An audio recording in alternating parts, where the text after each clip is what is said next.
Well, explain to me why you're here right now in Detroit. This is part of my tour of the United States. I keep traveling because Washington is an exciting city, exciting place for ambassadors, for diplomats. But there is much more beyond, the Beltway, as we say in Washington. So it's important for me to get acquainted with what is going on in this great country. And Detroit is a traditional city with a very important presence of the Italian community throughout the decades. So Italians have been very much instrumental to promote growth and welfare in the city. We have very important consular office here, so it was a long time due visit for me to come here and see. We're happy you're here. To your point, I think most of the country thinks there's tons of Italians in Italy or in New York, tons of Italians in San Francisco, but there is a huge faction right here. I mean, my family came over, both sides of my family came over. There's a lot of Italians in Detroit. I don't think people realize the impact of that culture here. Would you agree? Absolutely, you're very right. I have to tell you, wherever I go in the United States, I can find important presence of the Italian community, both those who came here hundreds of years of more than that, but then also more and more recent presence. So there's a continuous flow and wave of Italian blood here, and this is good because this is good both for United States, but also it's good for Italy because we keep this connection, this line of communications open. So it is a mutually enriching process. What is that? How important is that connection? What, other than the pride, and what do you hope to get from keeping that connection? But first, I have to say that the United States would not be the great country that we so admire, the greatest and richest democracy in the world, unless you can count on this important contribution also of Italian heritage, Italian tradition. But now, on top of this, I think that this new wave also of Italians brought here new ideas, our heritage, our traditions, but also the fact that Italy has always been, and if you allow me to say, always be an icon of innovation. We have always been a country and a nation looking ahead, trying to look into the future. So I think that this presence is particularly important for me as ambassador. Sure. I can find wherever I travel great admiration, great affection, but also great respect, and this is particularly important. It's more than just the food and the wine that Italians provide, I think. I don't think people realize that. You just said innovation. In Detroit's not just Motor City now, it's become a very big tech town. So are you talking to businesses like that also? Absolutely. I just visited, Fiat Chrysler in Auburn Hills. I met with Sergio Marchionne. Mm-hmm. There are a number of Italian companies here investing in high tech, in very innovative sectors. Italy has always been an industrial country. It's the second largest manufacturing country in Europe. I was born in Venice, my hometown. Usually tourists admire the arts, culture, the paintings, sculptures, but some tend to neglect that the very reason why the city became so rich and affluent was because Venice was in the forefront of innovation, a great industrial city, a great center of finance. So this is part of our blood. Wherever you have Italians, you have small businesses, you have innovation, ingenuity. But since we have a particular sense for beauty, we tend to combine business, but also trying to do something for the arts, because we like to live in around beauty. And this is something that is very, very peculiar of what we call made in Italy. I love that. And the tenacity, which is something that I witnessed growing up, and I think that's something Italians have. Got to have that to get the innovation. How important is Fiat Chrysler to your relationship being here in Detroit? It's very much important, of course, because it's one of the largest companies in Motortown, But also because Fiat Chrysler is in the front on one of the sectors that still is so important for the industry at large, because the automotive industry is a driving force of innovation. So around Fiat, you have a large number of companies working in the automotive sector, bringing here innovation, know-how, and attracting investment. Italy is one of the largest investors in Michigan, so I think that this is a further reason for me to come here and to talk to people and to promote further connections. So, biggest investor in Michigan because of Fiat Chrysler, or other things also? There are other things, of course. There are other companies. Well, like educate me a little bit. I should have been better prepared. But what other Italian companies? There are companies both in the automotive, but also in design. Companies working in electronics. So you can tell that throughout the States, by the way, wherever I go, I can find Italian companies that are present there. They build, they hire people. So it's a mutually beneficial relation. Interesting. Okay. Let me ask you about the current politics in this country.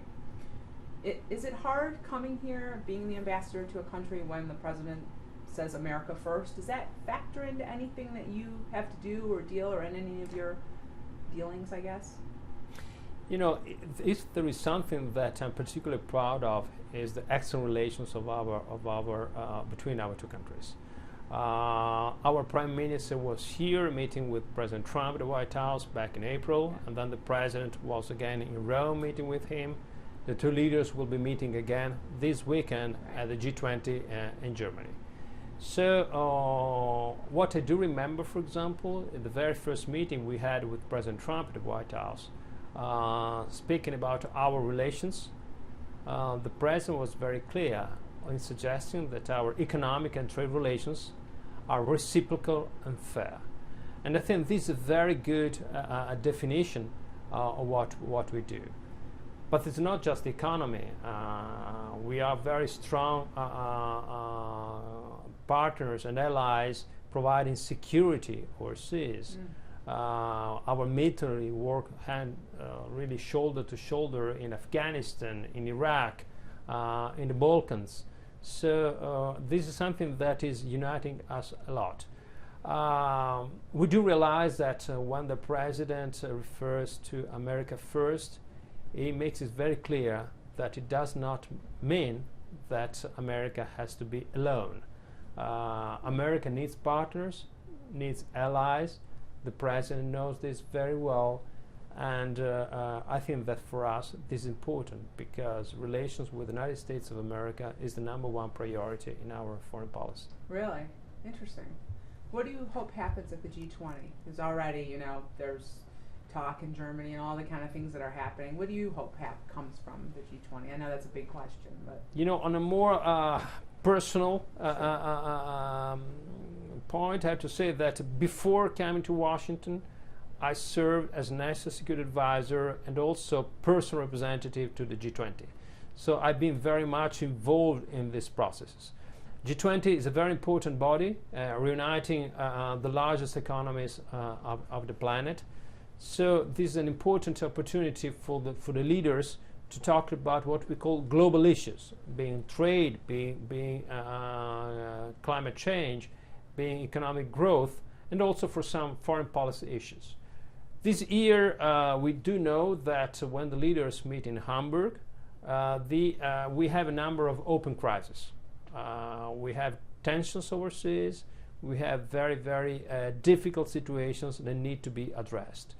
And these gatherings serve the purpose of making our leaders get acquainted with the fact and being aware to the fact that unless there is a strong international cooperation, no country can solve those problems on its own.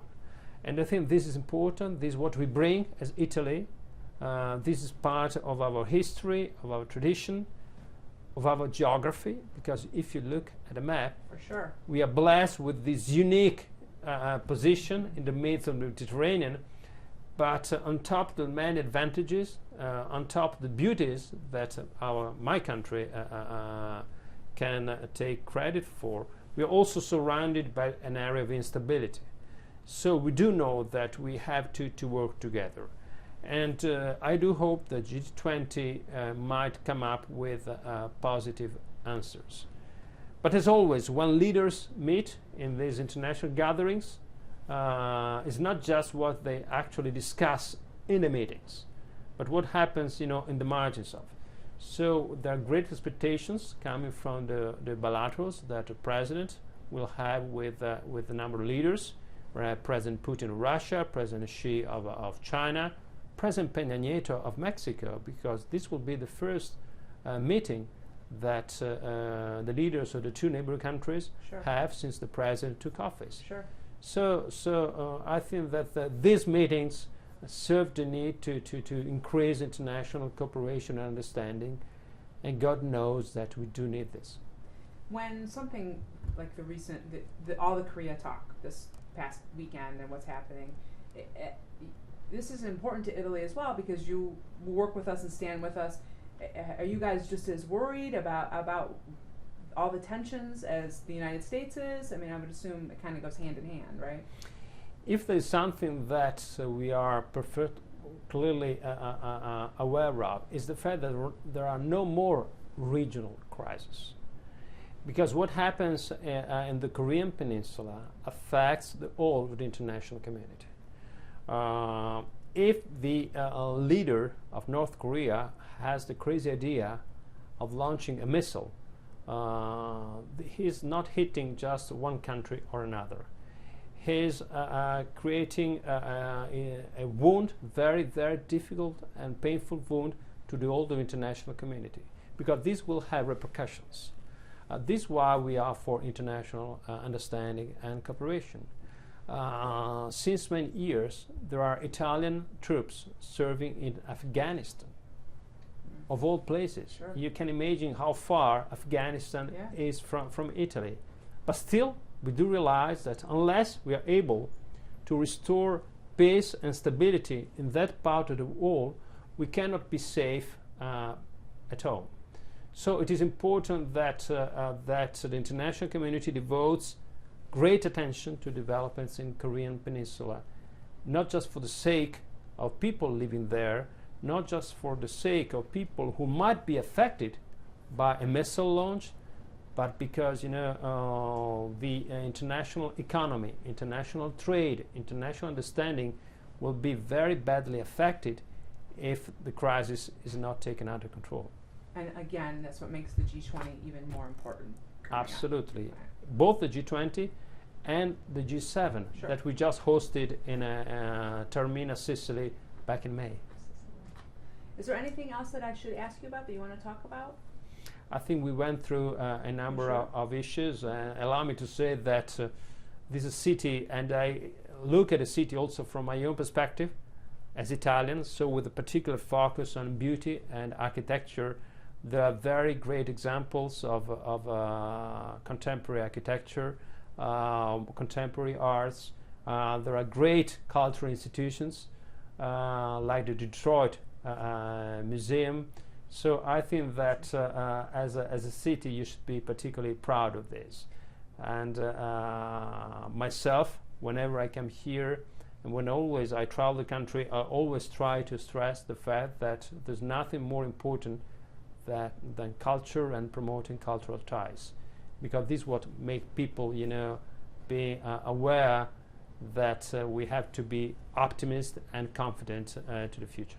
It's pretty amazing, you coming from Venice, saying the Detroit Institute of Arts is a pretty good place, considering what you're used to seeing every single day. That's a pretty good, resounding okay from you. And I mean it. Do you go through the museum? I will be there later after that interview. Good. It's our little museum, but we love it. It's nice.